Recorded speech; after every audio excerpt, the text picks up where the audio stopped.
Hi, it's Dennis Daly. I've posted over 100 excerpts from some of my more than 250 American Montage shows that I did in the 1980s and 90s while at UPI Radio. Recently, I embarked on a fresh series of shows. You might know that I live in Palm Springs, California. There's a lot to do here, and the city has a grand heritage very closely connected to Hollywood. And there are a lot of characters here. About a year ago, I started playing bingo and trivia at a hotel across the street, and the bingo and trivia master was Bella DeBall, who's actually Brian Wansick. He has kind of a dual personality. Over the years, as either Bella or Brian, he has become one of the chief cheerleaders for this city. I want to talk to him about how that all came about, and also how you can become a cheerleader for the town in which you live. But the first thing I wanted to do was to go back to his childhood and see if he was just as energetic then as now. Were you like that as a child? I know you always joke about the fact you have a Minnesota accent, but tell us a little bit about your childhood. Oh, for sure. Yes, don't you know? Yes, I came from a very small town in southern Minnesota, the youngest of 4 kids, and I was always outgoing and wanted to be involved with everything in our little town and involved in school, from drama to the yearbook to the school newspaper.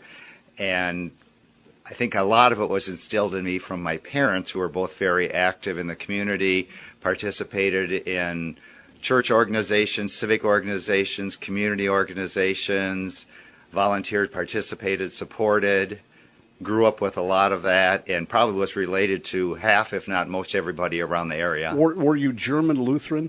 No, actually, Polish Catholic. Oh, okay. And with maybe a little German connected because of the boundary way back in the olden days with the wars. Well, Sure. I guess I'm thinking of Garrison Keillor, always joking about everybody being Lutheran in Minnesota. Would we have heard of this town? Well, the name is Wells, W-E-L-L-S. It's between Mankato and Albert Lea, a very small town of about 3,000. There's been some notoriety from state basketball teams. A lot of my brothers were involved and friends with that. I'm the short one of the family. They were the tall ones. What do you mean you're the short Right. one? You make me look like a midget. Well, my mother always said I was 6 weeks premature, so I say, well, I couldn't wait to get out, and I wanted to do things. But I have nephews who are 6'8" and 6'6", brothers who are 6'5" and 6'4". So there, I'm the short one. Well, the thing about Minnesota is I'm only familiar with the Lake City, Rochester, Red Wing area, which might as well be Wisconsin, Yes. for that matter. But I do breakfast every morning with a group of old guys here, of which I am the youngest. And one of them is from South Dakota. So every morning we check the obituaries in his hometown. And lately they've been 103, 107, Wow. So I'm thinking maybe there's something about that cold climate that makes people healthy up there. Oh, definitely. I think it's the fresh air, the clean living, the waters and the soil, and without a lot of the pollutants and everything. I really feel sorry for people who have only lived in urban areas, because I know my hometown was 10,000, but it was still in rural Indiana. And growing up when I did in the 50s and 60s, we still had the International Farm Show there, and very, very rural. And I really pity people who have not gone out into the hinterland. Now, I know it's a lot different now. You've lost a lot of the family farms. But there was something really clean in a way about, now it may have smelled like pigs in some areas, but yet you're right. And I remember visiting Lake City, which is on Lake Pepin, which is actually part of the Mississippi, where it's 2 or 3 miles wide, I think. Visiting my aunt and uncle when I was in 6th or 7th grade. For one thing, I'd never seen such a lot of water in one place. I hadn't been to Chicago yet. But I remember sitting there as a kid just, breathing the air. And it wasn't that bad in my hometown, but there's something about nature a lot of people never get to see. Well, I agree, and I think we just take it for granted if we grew up with it, because it was there and you just thought, okay, but when you actually went to Minneapolis or Chicago and all of a sudden the noise, the pollution, the surroundings, great cities, but a little different. I went back, when I lived in Washington, D.C., I went back for a week to fix up and paint my grandmother's house. And I took my roommate with me who had grown up in Baltimore and lived in D.C. all of his life. And I had enough money back then to pay for the ticket. So John helps me, and we're on the way back to the Indianapolis airport. And I said, John, what do you think about rural Indiana? He said, well, you got a lot of covered bridges, and everybody goes around waving at each other, and all you do is eat. And I said, is that bad? He said, no, it's just different. So, those were his impressions. Oh, I can relate. Small towns, you know everybody, you wave to everybody. I remember seeing years ago those collection of things from a small town that was a problem going out for a walk because everybody would stop by to see if you wanted a ride because they thought you needed a lift. Absolutely. Or in the olden days, you didn't lock your doors because you didn't need to. What's the difference in a small town? But of course, things certainly change. Absolutely. So you get into high school. And you said you were with the newspaper. Right. I worked part-time during school with the local newspaper and shopping guide and cable television, and was in the drama club, and I was on the school yearbook, editor-in-chief of that, and editor of the school newspaper. So involved with the school side, with the community side, covering the events around town with photography. And in small towns, you did everything in the paper, from circulation to advertising to proofreading to, writing the feature stories. Well, I think in a way we're very much alike in that, because when I was a senior, I think I was in 15 different organizations. Nobody does that today. I don't know when I slept. Yeah. We might not have slept at that age. It was so much fun, though. You always were busy. And I wasn't involved in a lot of the sports like my brothers, but I was at all the sporting events because I was in the usher club. So we took care of all the venues, and the tickets and the admissions and the concessions and that side of it. Being too short to play basketball in Indiana, which you had to if you were tall, and being a lot thinner back then, and going to a Catholic school where they had not yet let girls cheerlead, I was enlisted in and I got my cheerleading sweater, but the darn thing has shrunk. Oh, I love that you were a cheerleader. Oh, yeah. I always wanted to be one, but I never was. Did you see the movie Hoosiers? About the little small-town basketball team? I always wanted to interview Gene Hackman because I would be able to say, Mr. Hackman, I'm probably the only reporter who's ever interviewed you who cheerled in 2 of the gymnasiums where I can't watch the movie without a box of Kleenex. I mean, it's just awful. So you get through high school. And college then after that? Yep, concentrated on journalism and business and marketing and all sorts of fun things. Continued with the newspaper for a while, and then took a little different direction in the business world, working with one of the large corporate printers back in Minnesota, and then just flourished and then moved out here and blossomed, and then I was the real cheerleader. Now, you are lucky in a way, because unlike myself, going into journalism and then radio journalism, which was probably the least paying of the 5 things I wanted to do, you also did marketing. There's a little bit of money in that. Yeah, I've always loved the marketing, the promotions, the special events, yes. Brian, you then moved to Palm Springs when you were how old? Oh, let's just say a long time ago. Well, no. I mean, did you stay in Minnesota, say, till you were 30? Or? Yes. Okay. So you did have a career yes. in marketing in Minnesota. Then you ended up here in Palm Springs. Well, actually, in Los Angeles and Orange County first, working for the Minnesota company, and then started coming out to Palm Springs every weekend because I love the weather, love the surroundings. And then bought my first place out here, when was it? In the late 90s, and then kept coming out on weekends before I moved here. I think we should explain to people who are not from the Palm Springs area that we're about 2 hours from L.A., 90 minutes from Disneyland, and they should run shuttles back and forth. It's impossible, maybe somebody's tried, to figure out how many people go back and forth between L.A. and Palm Springs every week. Oh, definitely. Palm Springs is such a easy, most of the time, close commute for Los Angeles, for San Diego, for Vegas, for Phoenix.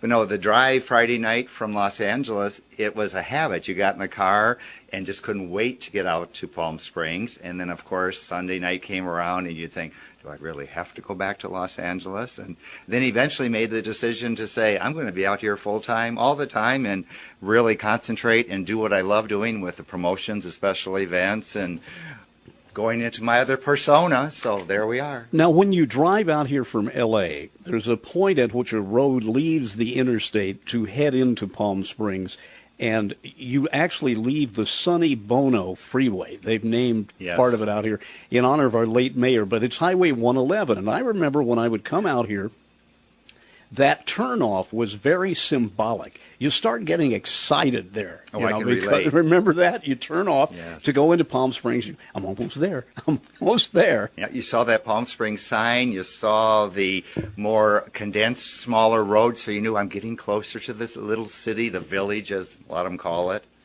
Well, let's go back and from your database, talk about Palm Springs itself. I know some time ago there was a fire in what is left of the Racket Club.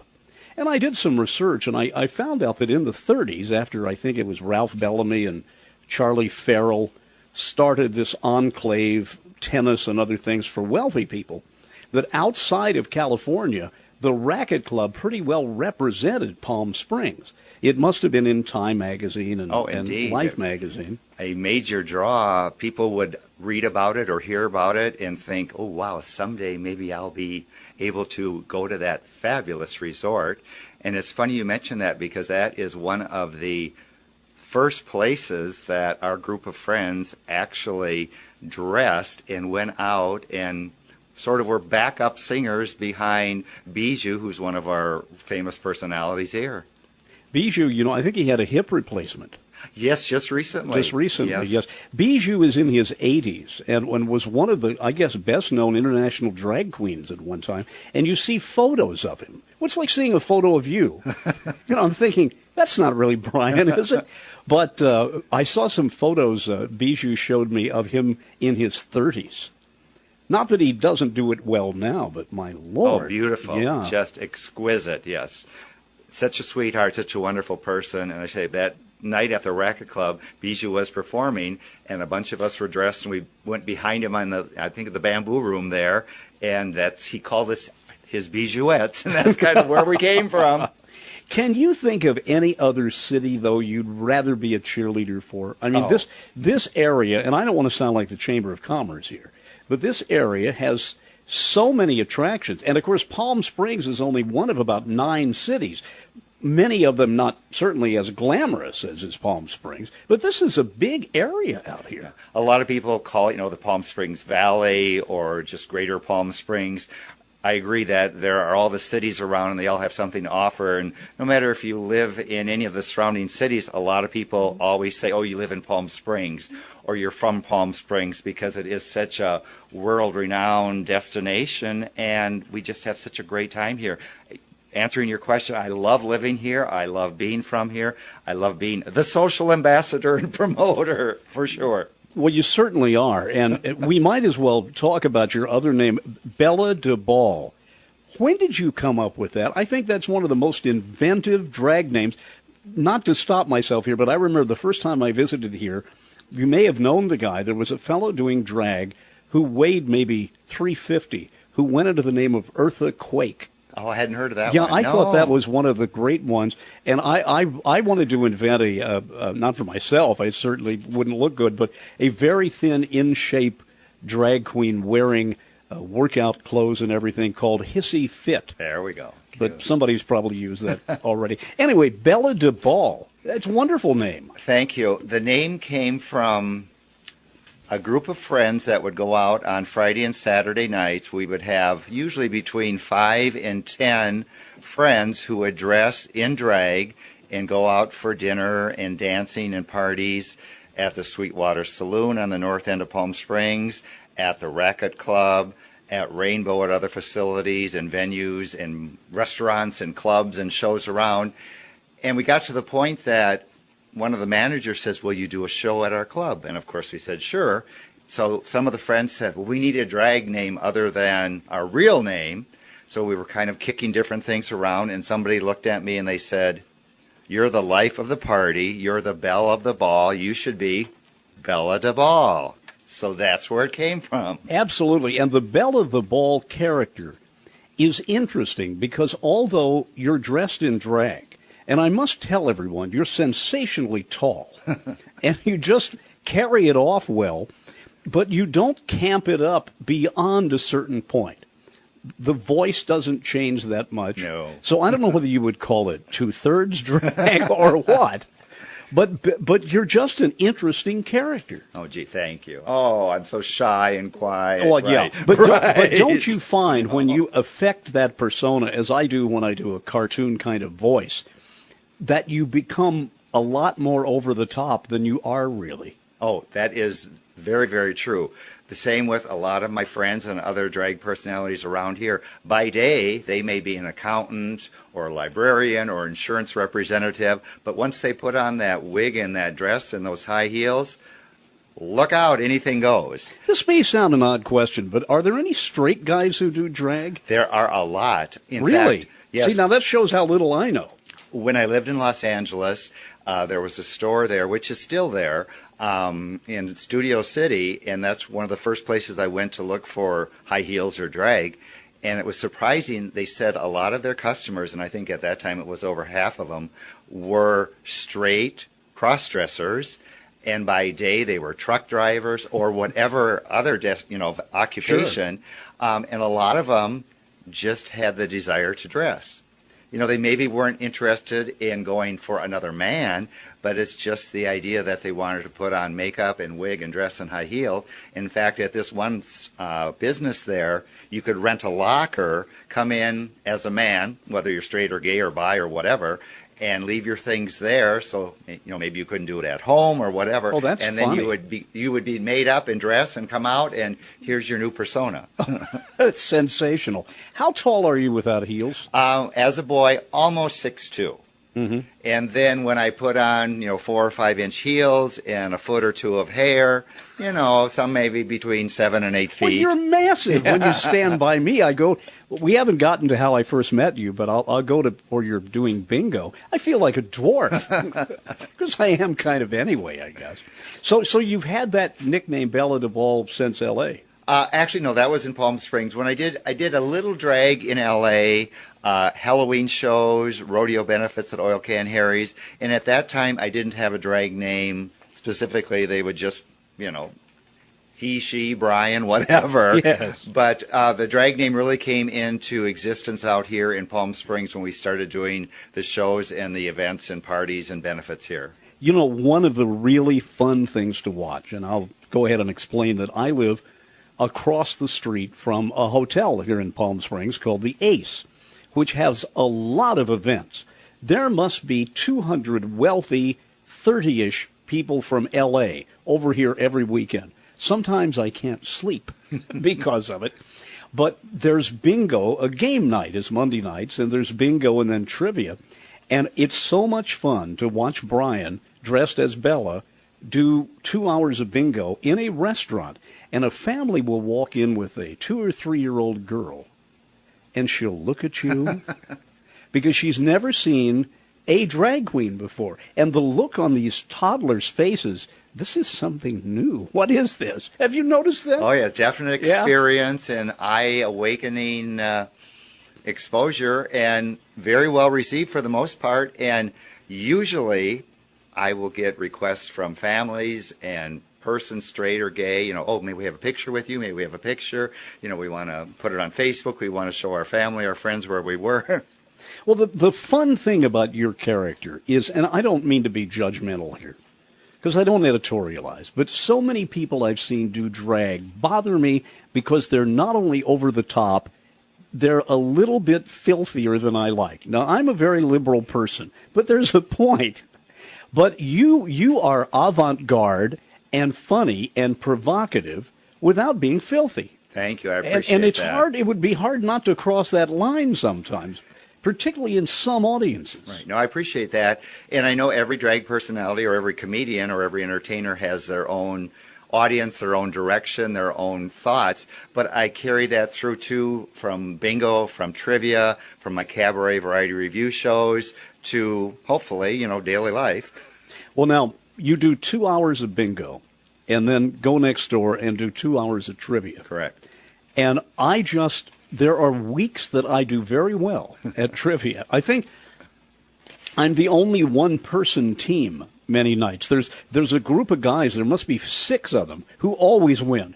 I just want to beat up on them. So what happens is, after you ask the question and we all write our answer down and then turn it over, I always look to see what those guys have got, because I know if I don't have it, I'm in trouble.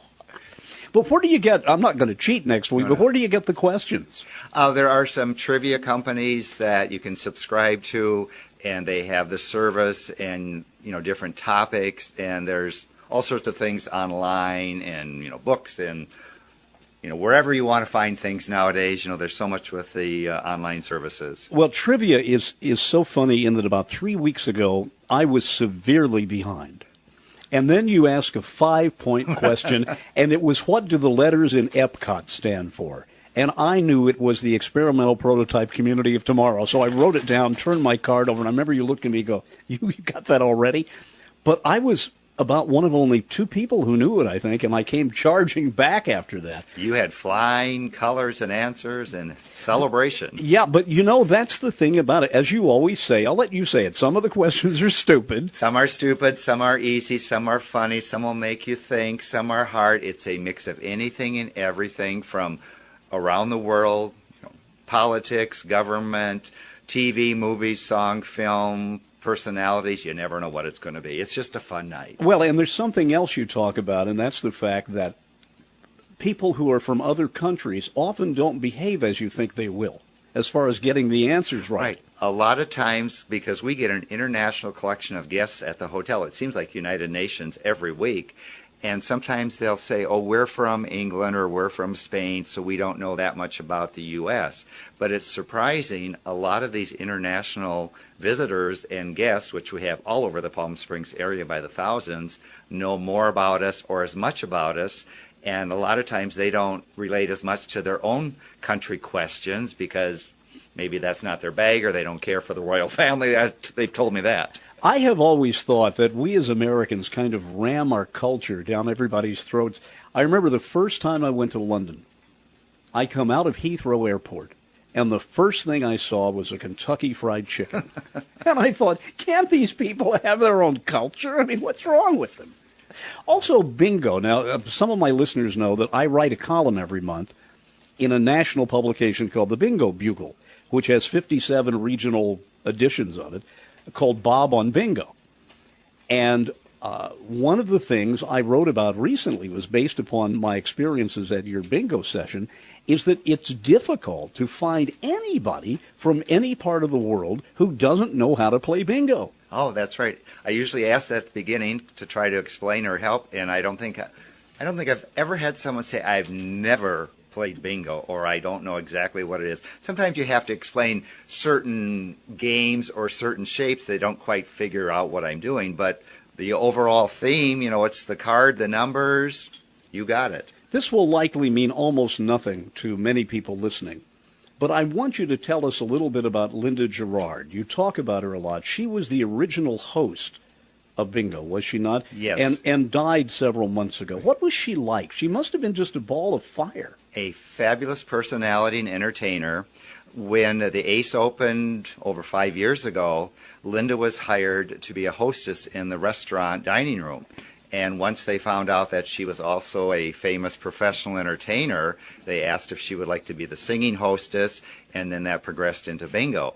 Linda, a very petite, small-figured, beautiful woman, but just had the personality and the energy and the voice to, blow you away and get your attention and just make you stand there in awe if she would belt out a song during the bingo night, or if she would talk about her experiences on the stage when she was she didn't use the word understudy because it wasn't understudy, but she was the stand-in, fill-in for Barbra Streisand. So she was on stage many nights for her and just got you in. Linda would get you in her hands, and you were just there, and the 2 hours just flew by. I am sorry I missed it. Because, see, I have lived across the street from the hotel for more than 2 years now. but never started going over there until she had become too sick to perform. You were in the saddle at that point. Yes, it was over a year and a half ago that she became ill. And then when she went on treatment, I filled in for her for 7 months. And then she came back and was looking and sounding great and felt that she was able to carry on for several more months. And then some things changed again. And then I came back. And then, so sorry to say, she did pass away earlier this year. Well, one of the things I think they should tell you when you're younger that you need to come to grips with is that as you're older, more people are going to start dying. And just the other day, I received word that a mutual friend of ours, now gone, Rudy Delamore, who was a piano-playing comedian, his younger brother Ralph just died. Oh, I hadn't heard whom I that. had known for 25, 30 years. Ralph held the distinction of working on day one at Disneyland. Oh, wow. Yeah, he parked cars the day Disneyland opened. Just a funny man. But you almost get to the point you're afraid to pick up the telephone, for fear it's going to be somebody. That's life, definitely. Yeah, Rudy Delamore was a fabulous entertainer. So funny, so talented. His collection of hats. Oh, yes. We must tell everybody that he entertained in bars in L.A. and befriended Martha Raye, the comedian, who said, Rudy, don't wear tuxedos. You're not a good singer. You shouldn't try to look spiffy. Do something funny. So he started wearing women's hats, and after every song or so, he would reach in a bag and put a different hat on. So that was really his trademark. But, there's something about that that's very much like you and certain other people here in Palm Springs, the number of people who would come to town just to see him because he had played for so long. Indeed. And I'm sure that there is a part of the economy in any tourist city where there are performances that people will come and tell, oh, look, I saw this guy. Let's go to Palm Springs. I want you to see Bella DeBall. I think that itself adds to the success of a city like this. Yeah, I appreciate that and agree. I get a lot of comments from visitors from Canada that they came down to one of the shows, one of the parties, one of the events here that I was at, and they go back to Canada. They tell their neighbors, they tell their friends, and some of the people I know from Canada said they have even put it in some of their publications up there. And of course, the Bureau of Tourism does that too. They do a lot of promotion, and they have the tours of the agents down, travel agents down here, so there is definitely promotion of all the events and the personalities and the fabulous area we live in. Well, when I used to see Rudy perform, almost every week there was somebody in the audience who'd come out from Chicago. And I found out he used to spend a week or two in Chicago every year. And when he died, they had a memorial service for him in Chicago. Definitely. So word gets around. Yeah. How many venues would you say there are just in the immediate Palm Springs area where there are really fun shows, whether they be drag or karaoke or whatever? Now, I must tell people, we have a backward season here. Our on season is the winter, not the summer. Because when it gets up to 117 out here, the tourists don't like it. But it must be a huge number. Oh, there definitely are many bars, restaurants, establishments. But we do get a lot of the European visitors in the summer because some of those specifically like the heat. But the shows, whether they are drag shows or bingo or cabaret shows or karaoke or open mic, as you say, there are literally probably dozens that we could rattle off. And if you come into the Palm Springs city itself, or even the area in general, picking up the newspaper, checking online, checking the websites. Look under my Facebook or website. You can see every place that's going on. The other thing, too, in defense of drag, and I'm telling you my bias. I never really understood, I guess, drag queens. Maybe it was because coming from a small town, when I saw them, they all looked like prostitutes. But it's nice to be in a city where the guys know how to do it right. Because I have seen guys come in to play bingo who are straight, who look at you about 10 seconds and then realize, no, but you suckered them in for a little bit. Well, I get a lot of comments because I usually wear very short skirts and very high heels. And I get comments from straight men, gay men, women, straight women, lesbians, Well, about they're my legs. jealous, yes. Well, yeah, a lot of them talk about And the I legs. didn't know you had hairy legs. How do you hide that? 3 layers 2 or of 3 sub pair of hose? hose, yes. But yeah, usually they'll talk about the legs are probably one of the first things, how I can walk in the high heels, how short my skirt is, how big my hair is, all the jewelry. So those are some of the highlights. How long does it take you to get ready? Oh, you get into a routine, and a lot of times now you can be ready to rock and roll in under an hour. But there are some of the fellow drag personalities who are much more experienced in the makeup, and some of them will spend 2 and 3 hours because of all the detail. If I have extra special events that I have it professionally done, sometimes that's up to 3 hours. But there are so many that have been doing it for years. They're pros. They've done makeup in Vegas. They've done makeup for stars, and they just shine, and they are just gorgeous. My guest this week is Brian Wansek, who I first met dressed up in drag, Brian, not myself, as Bella DeBall, leading a very funny session of bingo and then trivia. We've become pretty good friends over the year. We have been talking about all of the things that he's been involved in and how you can be a cheerleader for your community. There is in Palm Springs an international event that literally brings the cream of the crop from around the world, and that's the International Film Festival. Tell us about that, if you will. The Palm Springs International Film Festival is world-renowned and one of the biggest and best in the world. It just celebrated its 25th anniversary this past January, and it's held for 10 days, January 2nd through the 12th for the one coming up. And it screens hundreds of films at several venues between the Camelot, the Regal Theaters, the Annenberg, the Palm Canyon Theater, the high school. There are receptions, there are parties, there are seminars. The opening night is always a fabulous red carpet type, but the extra special red carpet is the Black Tie Awards Gala, which is the second night of the event this year on Saturday, January 3rd. And it is like the Oscars, like the Emmys, the red carpets, paparazzi from all over the world, superstars like George Clooney, Brad Pitt, the tuxedos, the gowns, the limousines, thousands of people at the convention center. So it is indeed an opportunity for locals and visitors to get a taste of Hollywood up close and personal. I mean, you can buy tickets. You can be in the same ballroom as these stars are. If you want to be outside taking photographs, you're literally a few feet away. A lot of these celebrities get out of their limos, walk over to the public line in the bleachers, shake hands, take photographs, autographs, pose for pictures. Very, very up close and personal. It is a truly sensational, elaborate event. Well, if you like famous people, the local newspaper here has printed these multi-page editions of photographs that you might as well, as you say, be in downtown Hollywood. Oh, yes. And I've never seen so many limos in my life. It's a fabulous event, and I'm really thrilled and excited to participate in the festival itself. I've been a volunteer for many years at the Short Fest, which is in the summer, and the Feature Fest in January.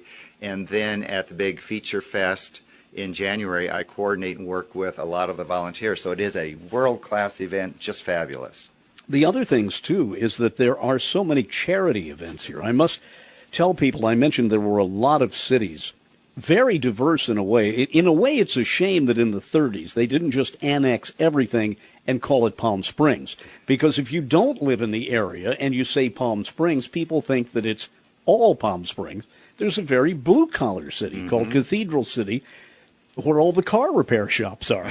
And then the next one is Rancho Mirage, where a friend said all the Hollywood stars go to die. But which used to be Cedar Sinai in Los Angeles, he got that. But there are so many, let's put it this way, I'll use well-to-do, well-heeled people who live here in the Valley who are very, very happy to participate in charity events. And there are a lot of them here for some very good causes. Indeed, everything under the sun either has headquarters here or branches here. And as you say, a lot of people are able to contribute and support these charities and the events. And a lot of people here have their second or third homes, so they're here for part or all of the season or year-round. There's something else that happens here we call it the Coachella Valley, Coachella Valley, and I tried to remember when I first moved here how to remember that, and I pictured Ella Fitzgerald teaching basketball. It was Coach Ella, which is pretty lousy, but at least it worked. Is Modernism Week? Explain to us what that is, and is that fairly new? Modernism has been going on, the week and the celebration, for several years, and it is indeed a celebration of the architecture, the art, the food, the fashion, the lifestyle that is really from the 60s, the 50s. A lot of the houses that were constructed in the Palm Springs area were built by world-famous are designed by world-famous architects and built by construction companies that had big names, and they have that design reminiscent of that era, and it's just a different lifestyle. A lot of the events, from the parties, the dances, the mambo-type rooms. There is an event in October, which is like a pre-modernism kickoff. It's a weekend, and then the big event itself is in February for 10 days. And there are double-deck bus tours, there are seminars, there are book signings, there are tour of homes, dances, parties, shows, just another nonstop time period that is so fabulous. Well, you know, one of the words I've heard lately is mid-century architecture, yes, which is better, I guess, more chic than saying 50s architecture. But, you know, I'm glad that happens because I have had to slowly learn about this city basically through a lot of the old-timers I do breakfast with, that very, very close to where we are right now and where you perform and do bingo is Smoke Tree Ranch, which dates from the 20s. That was a dude ranch at one time. Exclusive homes. Walt Disney had a home there and started devising Snow White there. Just down the street from here is an area called Deep Well, where Jack Webb lived. Robert Stack had a home. Della Reese. Every place you go in this town, somebody will say, Loretta Young used to live there. You turn a corner, and, oh, did you know that was one of Frank Sinatra's houses? So they ought to mark them all. It is definitely a city that has a lot of celebrity connections, and some of these houses are still for sale. You can buy the Bob Hope house. I don't think so. The Bob Hope house out here is worth what? How many million? Well, I think they lowered the price to $34 million. Lowered it to 34. It sits on the highest part of a ridge on the south side of town. It looks like a giant UFO has landed up. I've never been. Have you been in it? No, just I think from a distance. We've all looked at it and wondered what it's like. It's this massive home up there. Of course, I think the roof is bigger than the house. That's the way the certainly it's got some overhangs and overhanging the pool and the courtyards, I believe. And I think they wanted to give it to the city or something, but it's on such a wretched road, it wouldn't be practical to have any events or anything held up there because you couldn't get in and out. It's really isolated up there. Right. It's a very private road, and there are some other celebrity homes up there that I have done some private events at. And some of them, they take small shuttle buses up to get there. It's a very restricted neighborhood.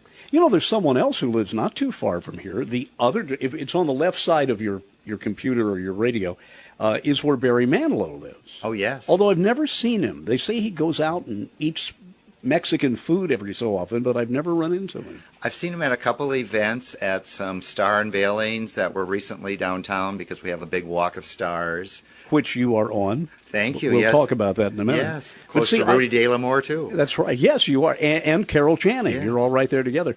The thing about, I wanted to say, oh, Mr. Manilow, I went to 6 of your concerts one summer, and he would probably say, so what? But so I'm still waiting to run. And we have other very famous old line celebrities. Kay Ballard lives out here. Fabulous person, yes. They recently gave a star to Gavin MacLeod from The Love Boat. Now, Gavin was late. They had to postpone it. I think he fell or something. He had some injury, and they had to reschedule. And they had to reschedule that. What is it like to have the energy and the time to really have become known as, if not the spokesperson, the cheerleader for this area? Well, it is. You're everywhere. It's so much fun. I love it. As we mentioned, when I was growing up, I think I was the hyper little kid who wanted to do everything. And I think that's carried through that. I love to know what's going on. I love to be involved. whether it's being on Facebook, whether it's being on the phone, whether it's being email, whether it's being at a benefit, a social event. Love to give back to the community, love just to support as much as I can. And the big thing is it's a fun time doing it. And there are so many fabulous people and organizations out here. I think that's very true because you have, it's not quite a constant party atmosphere, but you have so many people here who were in the arts and theater and worked in Hollywood and worked on Broadway, that you have this great think tank of creative people out here. Very good. You can almost feel it. It's a good way to summarize the people we run into every day.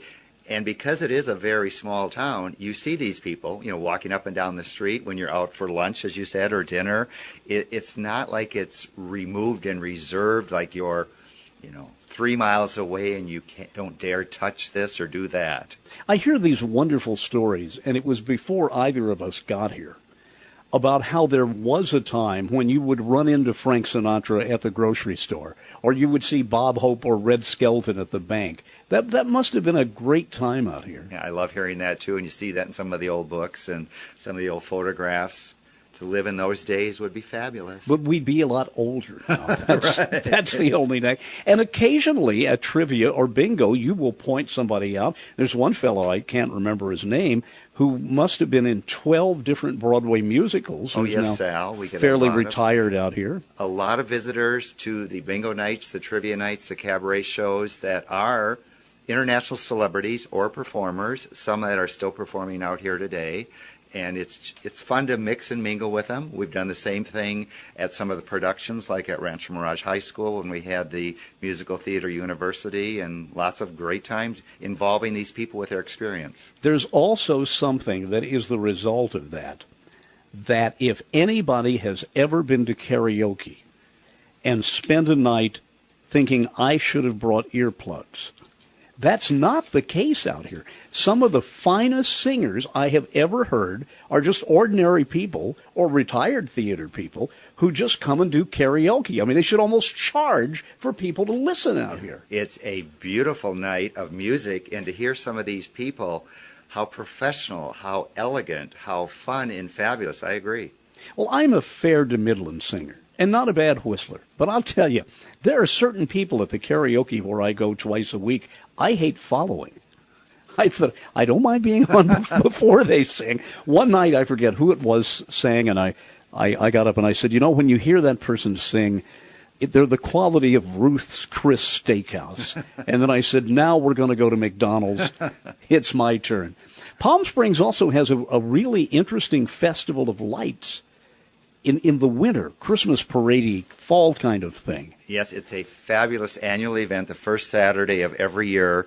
And every entry in the parade, whether it's a float, a band, a car, a person walking, has to be outfitted in lights because it's the Festival of Lights parade. It's so much fun, and I've been going for years and years. And because it is in December, and contrary to what people think, it does get cooler out here. Usually in December, we're bundled up with caps and gloves and furs and fabulousness. And for the last several years, I've had a reviewing stand in front of Azul and do a commentary with all the units in the parade. And there's also several other ones around the parade route and some of the radio stations and the grandstands and that. But it's so much fun to see celebrities and bands and groups and individuals in this evening parade. It starts at 5:45 and it goes, a couple miles right down Palm Canyon, the main drag, the main street. Now, I remember at an event, you were being interviewed, not as Bella, but as you were kind of the cruise director, by a radio station, and I didn't want to go over there because it was the station for which I don't work. Oh. But it was the taking down of the Marilyn Monroe statue. Tell us about that statue, and for a time of 2 years? Almost. How important that was. It almost became, or maybe it has become, the symbol of Palm Springs, even though it's not there anymore. Right. The iconic pose of Marilyn Monroe with her dress blowing up was made into a metal sculpture by Seward Johnson from San Diego, I believe is the artist. And 2 years ago, We were able to obtain her in downtown Palm Springs. They erected her. She moved here from Chicago. I believe she was in 3 pieces. And it was just unbelievable, the response of the locals and the tourists. No matter what time of the day you would go down there, people were standing by her legs, on her toes, looking up at her skirt blowing up in the breeze. Well, the statue is 5 times life size, and you can even see the veins in her legs. I mean, it was an articulate, not a cartoon, a fabulous piece of artwork. The detail is impressive, and I believe it's, 32,000 pounds and 26 feet tall? And in 2 big pieces, and then the base is a separate piece. Can you imagine going down, they moved it to New Jersey, can you imagine going down the interstate, and all of a sudden half of Marilyn Monroe passes you about as tall as a mountain there? We're hoping she'll be back here. I know they're working on that. So. Well, people even took photographs of the empty lot after she left. Yeah, the day that she was going to be dismantled, it was a major farewell party with bands and choruses and Carol Channing showed up. Yeah. The fabulous Carol Channing is a local resident here, and she's out and about at a lot of events. Brian, it's a whole different world, and we're talking about gay and straight issues here that 20 years ago you could have never put on radio. But one of the most amazing things about the Palm Springs area is that Palm Springs, I think, as a city, just Palm Springs, is predominantly gay population-wise. Very highly concentrated. But at the same token, there are tons of straight groups out here, or groups you don't even label. I mean, who cares? Right. But the interaction between the gay community and some of the straight groups would make some people go, what? Really? It's really remarkable and amazing, and makes me feel so proud the way that such a high percentage of the organizations work together out here, whether you're gay, straight, bi, whatever you want. A couple groups that are very beautiful organizations and filled with women, like the Palm Springs Women's Club and the Rancho Mirage Women's Club. They are groups that I've been thrilled to do events for as both Brian and Bella. So it's amazing that they can have an audience of 400 or 500 people in a ballroom, and they'll start out, well, here's Brian Wanzig, here's our MC, and maybe halfway through I go in the back and I change. And Bella DeBall is here today, emceeing our fashion show, too. So the other thing is, and you can tell by looking at me, I love food. There are chili cook-offs and some great food events here. Oh, lots of events. I've emceed and judged chili cook-offs for the Women's Club. A lot of the parties revolve around food and wine. There's the festivals. There's the food trucks are making a presence here now with some of their events. Let's wrap up by talking about volunteerism and what you do best, no matter what the city is, even if it's a rural community of Wells, Minnesota. There has to be something you can get active in to help the community. That's a very true statement. Whether it's your church, whether it's a civic organization, whether it's a sporting Little League type team, whether it's a family event, just get out there and see. It's a way to meet people, a way to support the community. You don't have to necessarily be a person that's going to donate $25,000. You can donate your time. You can donate your talents. Maybe it's writing press releases. Maybe it's publicizing it. Maybe it's passing out flyers for an event. Maybe it's working the line, taking tickets, being an usher. There are so many different ways that you can support your community, make new friends, just have the best time of your life. What's your favorite thing to do out here? Or is that an impossible question?